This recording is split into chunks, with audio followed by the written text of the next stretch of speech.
حياك الله واهلا وسهلا بك. طبعا بالتاكيد نورتنا في باص الخليج لنقل رساله المحبه والسلام. اليوم حابين نعرف تواجدك، شنو يهدف وشنو الرساله اللي حابب توصلها من تواجدك في بطوله خليج 25؟ اليوم كان احتفال كبير، كان كرنفال كبير، كان افتتاح كبير ورائع على مستوى عالمي. صراحة أنا أشكر أخي المهندس أسعد عيداني المبدع وجهوده الكبيرة، طبعا إخوانا في وزارة الشباب الرياضة، الأخ وزير الشباب الرياضة، الأخ رئيس اتحاد الكرة. الحضور الدولي في البصرة علامة كبيرة على أن هذا العراق البلد الآمن المستقر الحيوي الفعال المحب إلى الجميع. هكذا هي رسالة البصرة. شكرا للبصرة، شكرا لمحافظها، شكرا لأهلها، شكرا لكل من أحب البصرة ودعمها. نعم، بالتأكيد هذا الإنجاز العراقي البصري يعتبر إنجاز على أرض الواقع. كيف ترى راح بتوطيد العلاقات أو توطيد النواحي السياسية والاقتصادية في البصرة والعراق؟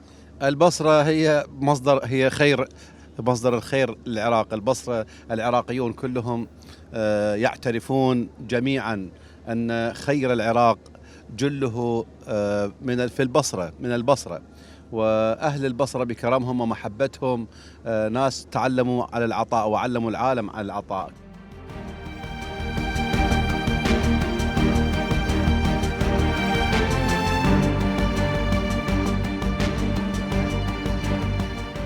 البصرة أضافت الكثير إلى بطولة الخليج بأهلها، بطيبة أهلها، بكرمهم، بضيافتهم، بمحبتهم، بمودتهم، بقلبهم وضميرهم المفتوح وقلبهم المفتوح إلى كل الأحبة من الدول الخليج المشاركة.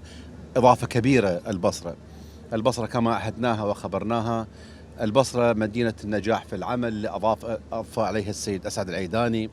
البصرة اليوم طبعا أعطت هي صورة العراق الناصعة. اليوم رسالة كبيرة من البصرة أن هذا العراق الذي مهما اشتدت الظروف به يبقى صامدا، يبقى قامة كبيرة، يبقى أهله لا يتصدعون أبدا. لن تتغير طباعهم ولن تتغير محبتهم إلى أخوانهم في كل مكان.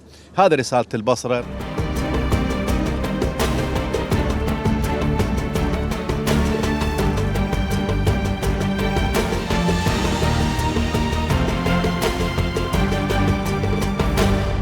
إطلالة العراق اليوم من البصرة هي ليس فقط حدث رياضي، هو حدث سياسي، حدث اقتصادي، حدث اجتماعي، حدث نوعي كبير.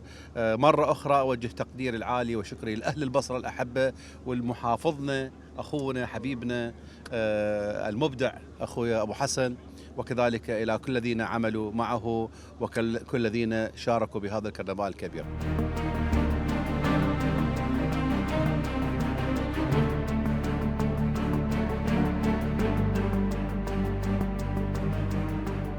باص الخليج يجمعنا